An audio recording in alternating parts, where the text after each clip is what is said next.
Талас шаарынын тургуну Сабира Турдуманбетова көп жылдан бери кол өнөрчүлүк менен алектенет. Шырдак, туш кийиз жана боз үйдүн жасалгасын атайын уюштурулган жарманкеге алып келди. Ошо область болобу, республика болобу, шаардык болобу, айылдык болобу ушул көргөзмөлөргө чыгып келатам. Мен көргөзмөгө чыгып келатканыма 30 жылга жакын болуп калды да. Ортодо кичине баягы улуттук кыргыздын буюмдары жоголуп кеткен да. Эми кайра жанданып, каада салттар кайра жанданып баштады. Биз ошого аябай сүйүнүп, ошого ыраазы болуп атабыз да. Улам кийинки келечектеги жаштар ушуну билип калса экен деп ошолорго үйрөткөнгө аракет кылып атабыз.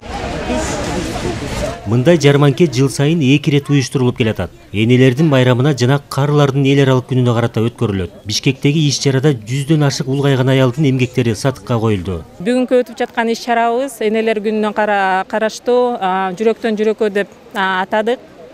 Бул иш-чарабызга бүт Кыргызстан боюнча энелерибизди алып келип, өзлөрүнүн кол өнөрчүлүктөрүн көрсөтүп, ушундай жакшы биздин бир иш-чара өтүп жатат да. Биякта болсо кийизден жасалган, жана ошондой эле төшөктөр, курак, ошондой эле бир оюнчуктар, апаларыбыздын колунан чыккан, кагаздан жасалган нерселерибиз бар. Жана ошондой эле колдорунан өз колдору менен тигип берген кийимдери бар. Энелердин эмгектери көрүүчүлөрдү кайдыгер калтырган жок. It is very nice that many organizations come together here.